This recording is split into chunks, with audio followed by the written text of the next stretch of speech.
it has been a violent week.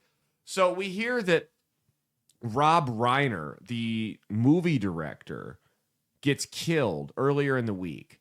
And then we hear that it's him and his wife. And then we find out that his son was the one who did it, allegedly, right? Stabbed them both to death. Now, his son has struggled with drugs and mental illness for a long time. So this really isn't a surprise, unfortunately. I shouldn't say it's not a surprise, but it's kind of, you hear it and it goes, okay, yeah, that makes sense. That's unfortunately, that just happens. Parents will enable their kid for a long time and they'll bail them out, especially when you got parents with money like this, and they'll bail them out of bad situations, and the kid's an addict, and drugs and mental illness has just fried their brain.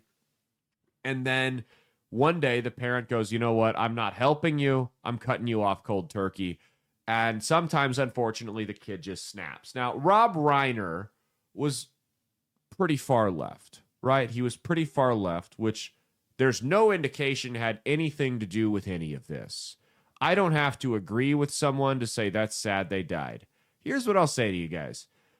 I'll tell you guys the same thing I said, because I'm seeing some of you already talking about this, but I'll tell you guys the same thing I said to the liberals about Charlie Kirk. You don't have to mourn Rob Reiner. You don't have to go out and talk about what a great guy he was and how tragic all of this is.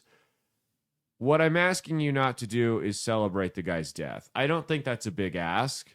I think that there's one thing we should all agree on, is that we don't celebrate the deaths of people because we disagreed with them.